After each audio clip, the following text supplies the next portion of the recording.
Welcome to the Grow Like a Mother podcast. I'm here. I'm your host, Jill. I've got Brenda Lee with me. She is a longtime dear friend. We have known each other, like 10 years at least now? Or more. Probably closer to 15. And with my very first business ever, she was my social media lady. As she was starting her entrepreneurship journey, I was starting mine. And so we have really similar paths, which has been so fun to watch you as your business grows and to lean on you for support as my business grows. Before we dive in, we're talking today about how other moms, just like us, can make a little extra money with the skills and the passions that they already have. But I want to tell you about her, just to sort of cue you up to understand what a powerhouse Brenda Lee is. She is an online business manager. That's like the title. And she specializes in working with creative women who are ready to take their passion projects to the next level. And they do this often by creating online courses and memberships. She has a knack for all things email marketing and automation. So we've already, before we hit record, started talking about different programs that she uses to help save her time in her day, and sort of like save her ass if she forgets something or needs to have a record of something, some of these tools. And so what she does is she helps her clients sell their programs while they sleep and use these tools to make it really easy to do a business and do life, because who doesn't love waking up to an inbox, a full inbox and a growing bank account? That's the dream, isn't it? The dream. Ah, welcome. I'm finally done talking. Welcome. Thank you. I'm super excited to be here. Yeah, I'm so excited to share you with the community and just share your wisdom. Can you talk to me first a little bit about what it was like for you when you were diving into entrepreneurship, leaving your job? Like, talk to me about that time. Lots of fear. Let's just put it out there. And honestly, 4+ years later, there's still lots of fear because I thrive on it apparently.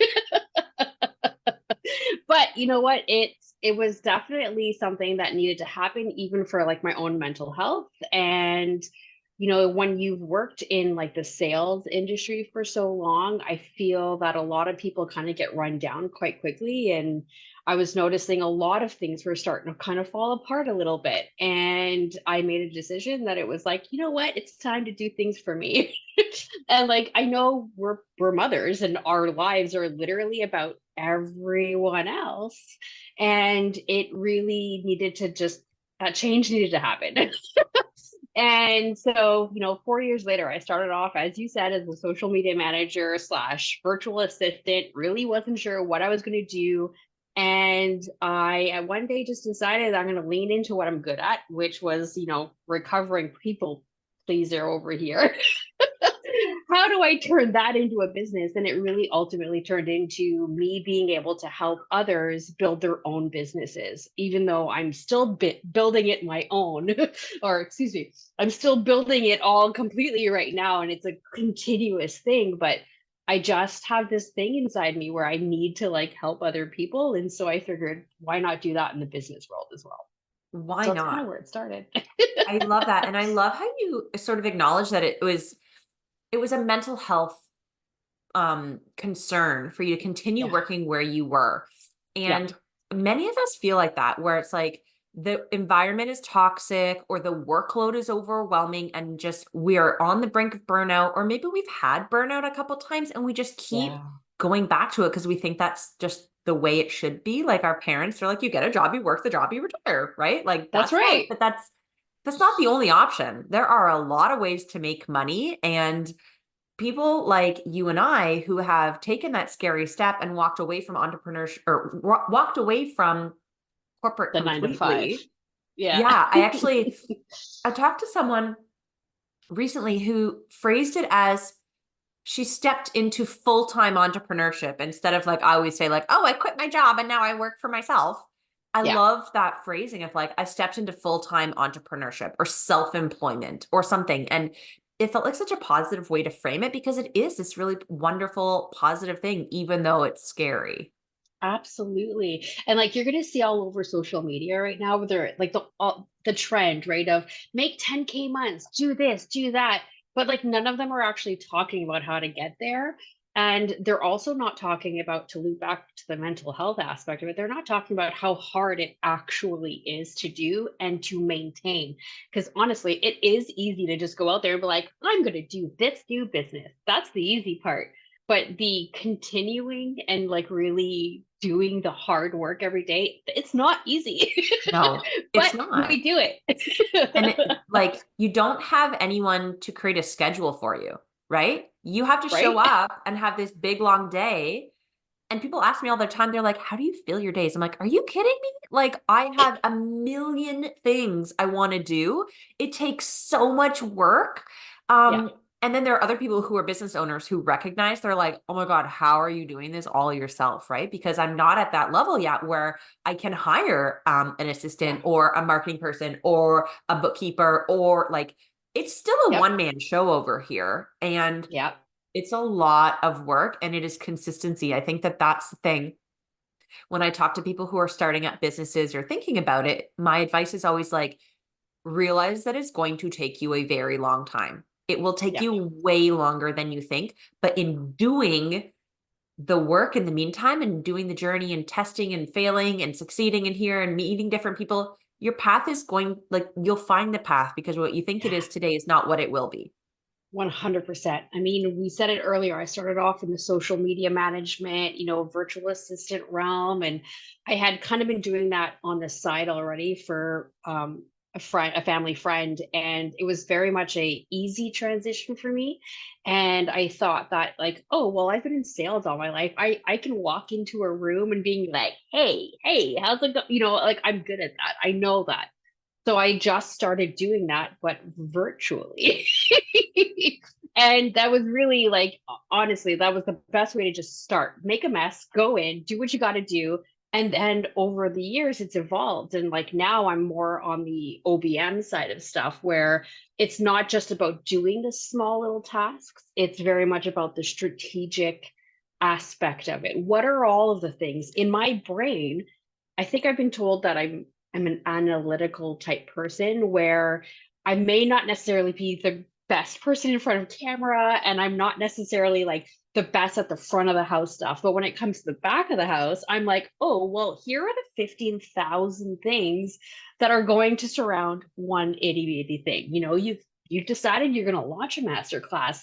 Good for you. But what needs to happen now? Like, okay, well, we got to come up with content. We got to, sell the product. We got to be able to find people that are remotely interested. There are so many different things. So my brain just kind of sits in the background going, oh, okay, how do we line all of these pretty little things up and get it going?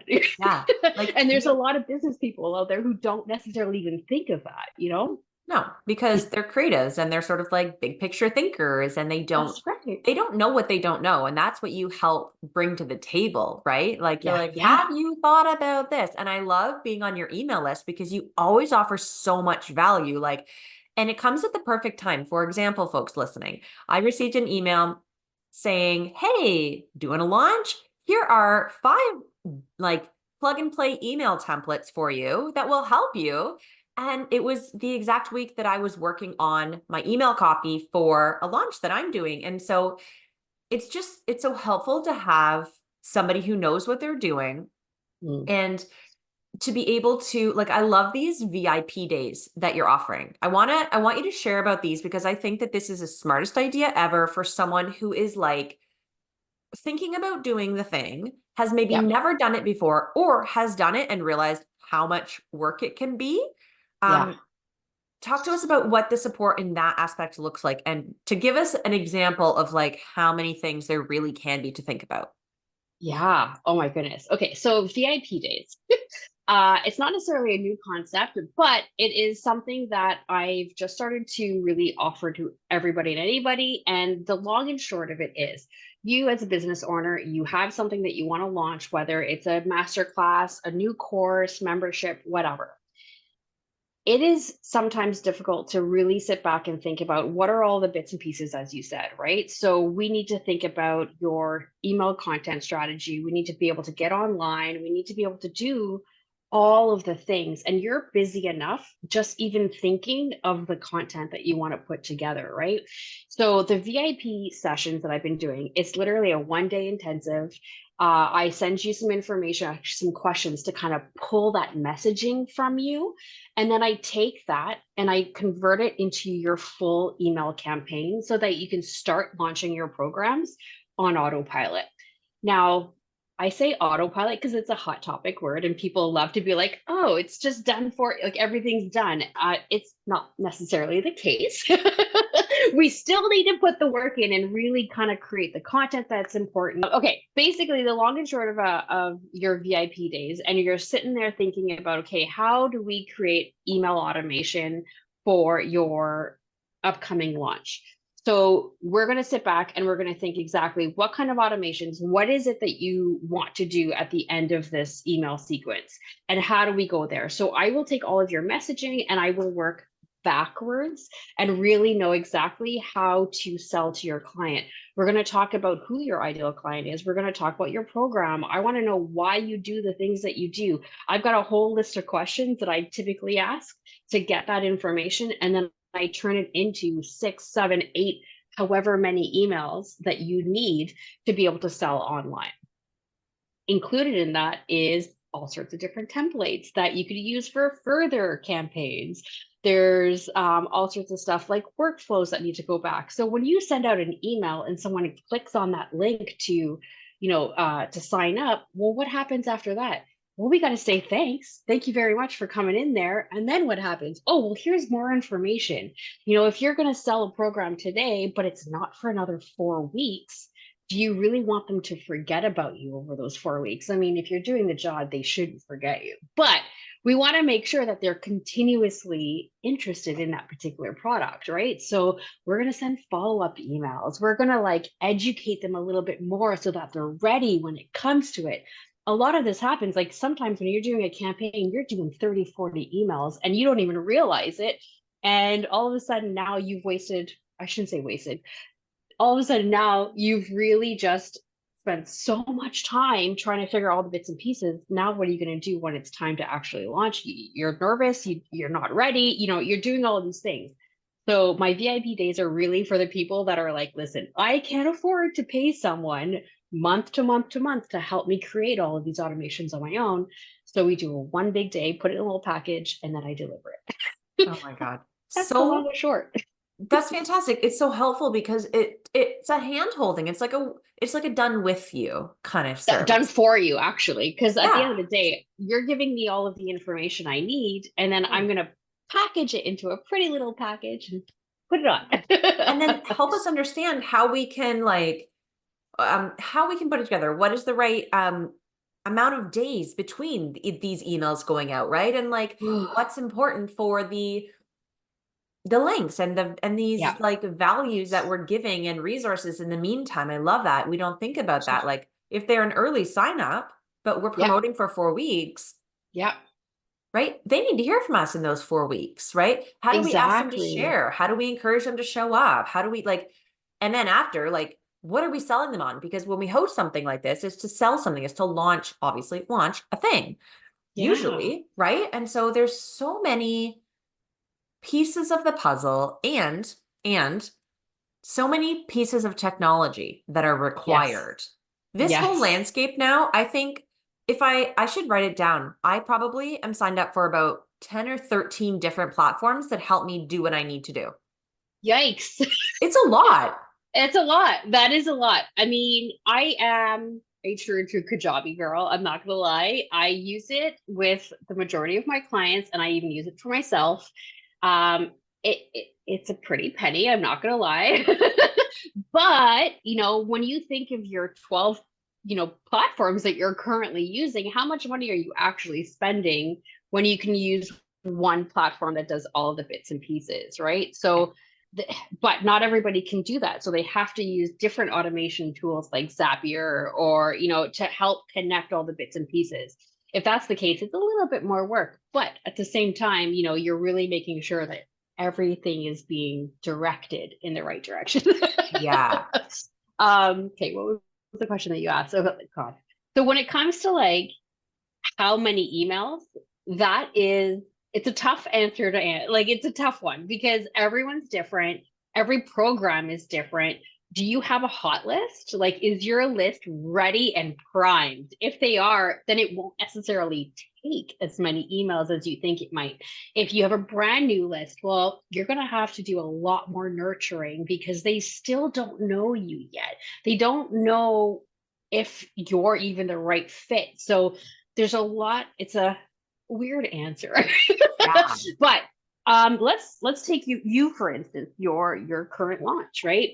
Let's say we've got 4 weeks. Well, I'm honestly going to tell you minimum twice a week is what you should be connecting with them, whether that's a nurture sequence of like really connecting with them, giving them the resources that will help them along their journey outside of your new program.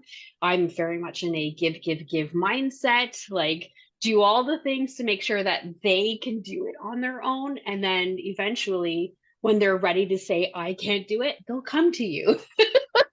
Right. So I'm very Or much into that. recommend you. Yes, absolutely. Yeah. So, I mean, that answer is a little, it's hard to answer that because it is different for everybody, but email them once to twice a week minimum.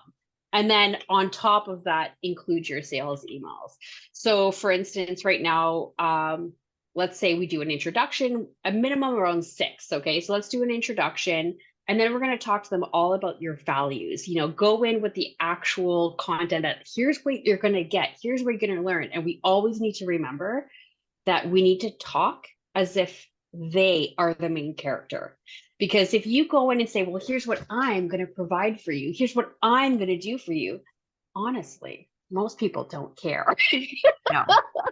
So what am I going to get out of it from you, right? So just email in general, that should be your number one priority. What will your end user get from all of this? What can they take home?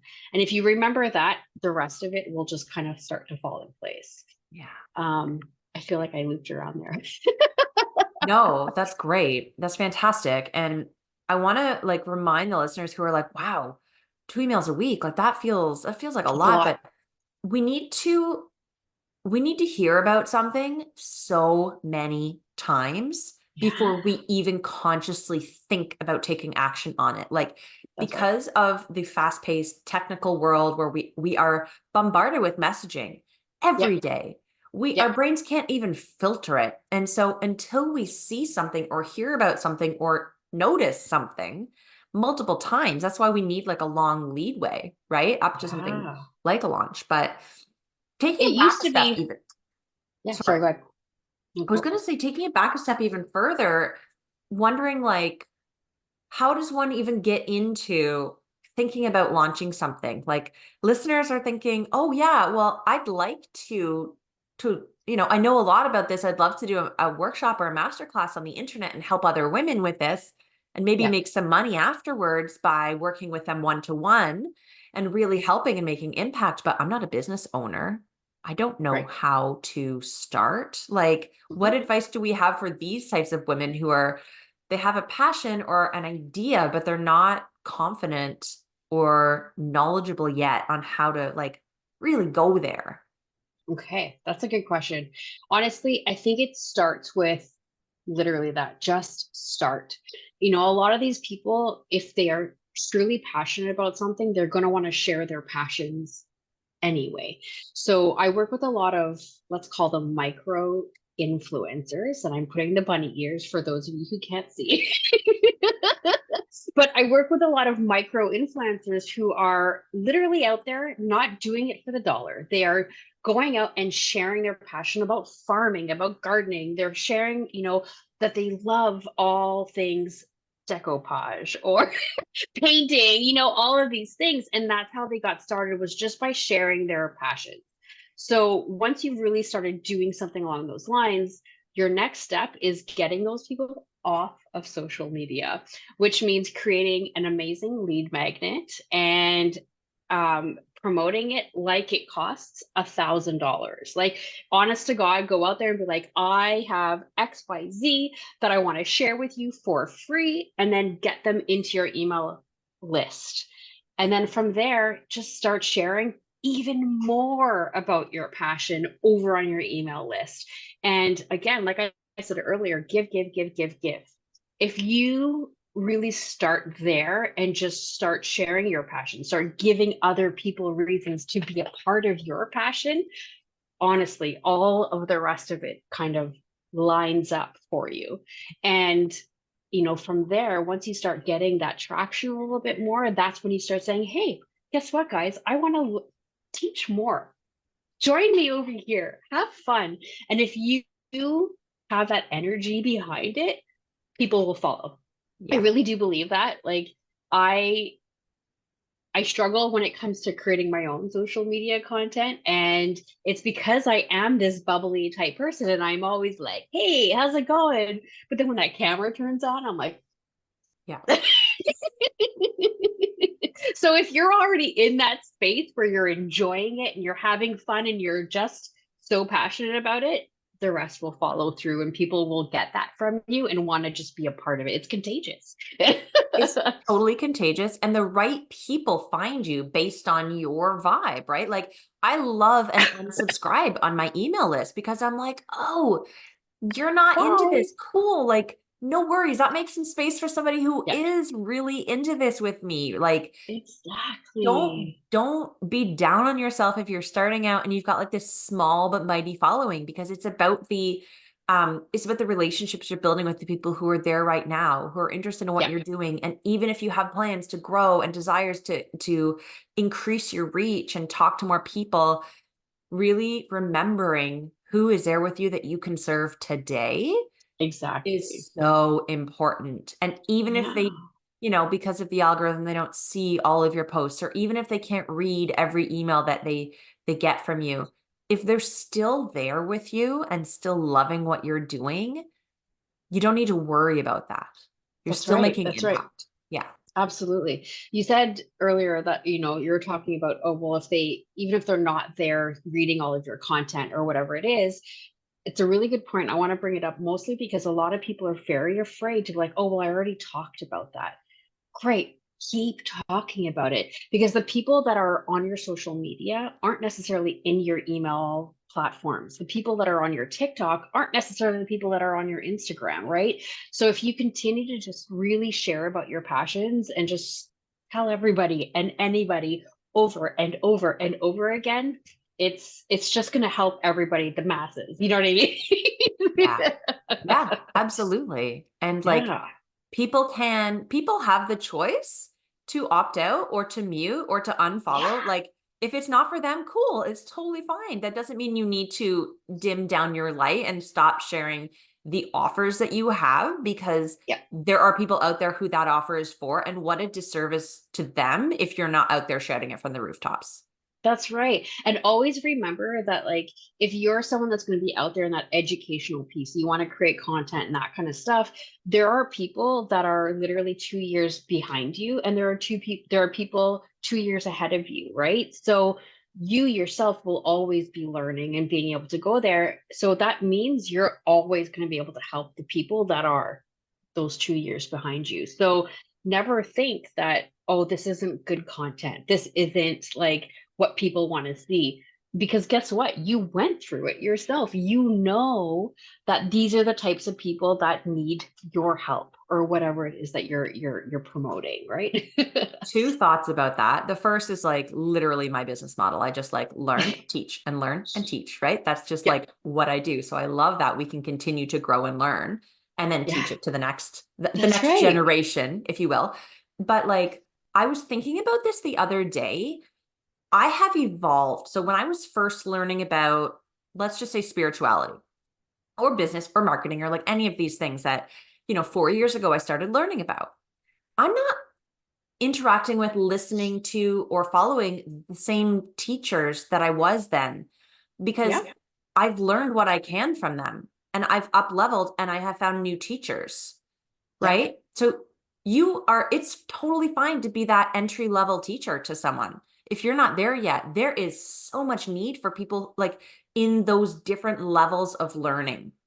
And Yep. not only that, I remember how many people I learned from who were all talking about the same thing, really, but in their own unique way. And I Yep. would resonate with um, a particular way of explaining a theory about manifesting, let's say, like how many people in the world are teaching about manifesting. It's absurd, right? And wonderful, but absurd and like, wow, so many people are teaching this.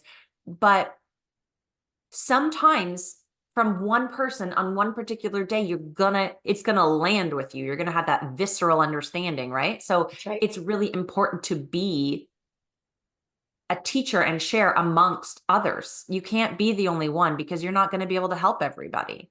Like, That's right. you'll find your That's right. people and don't be afraid that Absolutely. other people are finding their people.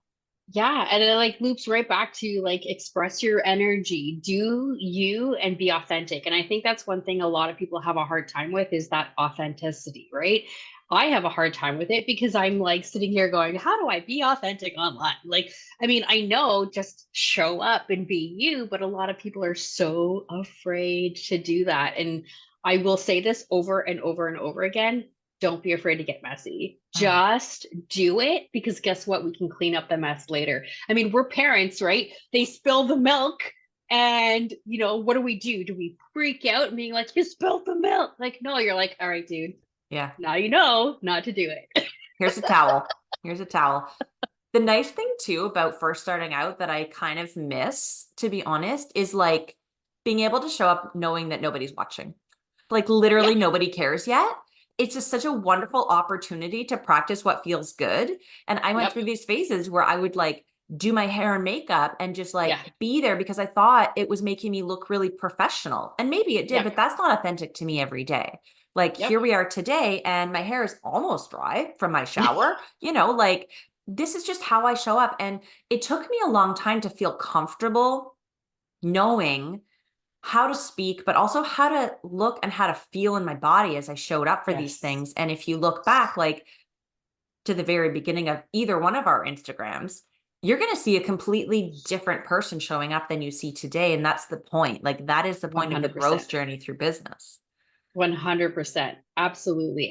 And that just loops for everything, right? Just jump in, get messy. Don't worry about writing the wrong email because guess what? No one's gonna care. Yeah. Just go out and start and tumble along and follow people like us that can help you even just remote, like just a little bit of piece. If that's what you get from me, I'm totally happy with that. And I will continue to be here to cheer you on. Like, I think that's one thing I love to say is that I'm your like little business cheerleader or your bestie or whatever you want to call it, because I just want you to do well. Like I'm talking to someone I met in a program today or this week, and she's just starting her own launch. And she's like, obviously, I can't hire you, but can I ask you a couple of questions? I'm like, yes, please do, And she's like, I know, like, I'm not your client. And she was like, so worried to ask me questions. And I'm like, girl, let's just do this. Like, I'm Yeah. gonna help you because guess what? Like, I love it. I can talk about it all day, every day. So I'm like, no big deal. Let's just have some fun. We're gonna brainstorm. I'm not gonna do the work for you, but I'm gonna give you some ideas, right? And then guess what's gonna happen? Down the road, she's gonna be like, okay, either A, I want to hire Brenda, or I know someone who needs Brenda's help. So Yeah. I'm gonna go and do this. Exactly. And the wonderful thing about this community of like women entrepreneurs who are in it to like really offer value and not just let be sleazy sales in it for a quick buck. Like Yes. so many of us are in this as like a lifestyle. And part of that I'm finding is like we are here to support each other in such a big way. And that makes such a safety. And like, Yes. it's a sacred space, this female entrepreneurship space, people who are doing it in a soulful, authentic way. I can't tell you the number of people that in a day I'm like, oh, this will help. And I just send a little note, or I'm like, hey, I'm thinking about you. I saw this on your social, like, yay, you celebrate whatever. And that comes back to Yes. me. And even just the other day, I was on a radio show or a podcast talking about my book. And at the end of the episode, I was like, hey, I know a lot of women who have written books. can I send you some names of people that I think would be interesting for you on your podcast? Right. And they're like, yes, Right. that's fantastic. And so that's just the type of thing. It's not just me and you doing that, offering and adding value. It's Yeah. literally the majority of us. And I think that that is so incredible. I love being a part of Yeah. that. I will say, you know what, maybe the first thing you should probably do if you're just getting out there is to find yourself a membership of women that have these types of values, right? Find someone, I mean, whether it's your program, my program, and it doesn't really matter. Find your tribe, find your space, and really start to connect with other women who are doing the same thing you are. Because that would probably, like, for me, the one thing that kind of still icks me is that it's lonely. It very much is lonely to be an entrepreneur and doing it all on your own. And so I've really been more active, especially over the last year, with joining these different groups, whether it's just to network, to learn more, like just finding other people in this, whether they're above me or not. I'm just surrounding myself with other entrepreneurs that are in the thick of it. And so at any moment, I could be like, Jill, what do you do here? Exactly. I got it. It's literally That's my number one thing. How about that? that's a perfect thing to end on because it's my exact, like, I, I resonate with that so much. And I recommend that to anyone because it's made the biggest difference for me. I would say if anyone asked me like, what's the biggest up level that you've done in business, and it's expanding my network and making Yep. connections, Yeah, 100%. absolutely. And honestly, some of my most amazing clients that I've worked with to this day for years are from joining these types of networking groups Yeah. and really just kind of getting to know you. And let's face it, that's what sales is all about, is really sitting down and getting to know people. People buy from people. So if you get that and you understand that, use that concept in your email marketing, and people buy from people. Nurture the crap out of them. Yeah. Make them fall in love with you. And then when you have a paid offer, they're more likely to spend. So, it is, it is what it is. So much wisdom. Thank you for your time today. It's been incredible chatting with you. And I Thank know that there are you. women listening who are like, I can do this. I might need a little help, but I can do this. And if they're ready to step into it, how can they get in touch with you and get some support or start these conversations? Oh, well, I mean, social media obviously is key. I am all over the place. So I'm on Instagram and TikTok, but I've been concentrating more on Instagram lately because I feel the vibe has just been a little bit better over there. TikTok is a little crazy sometimes. So you can find me at Brenda Lee, so BRENDLEE_VA.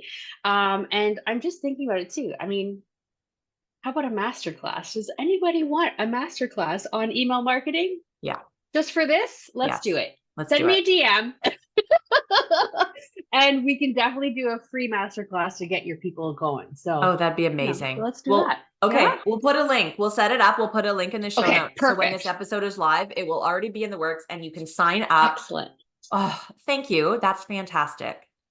Oh my God, I love it. Okay, good. All right. Well, again, thanks for being here. We will wrap this up because we know you mamas are busy. But thank you for being with here. If you stayed to the end, this was for you and we love you. Keep growing.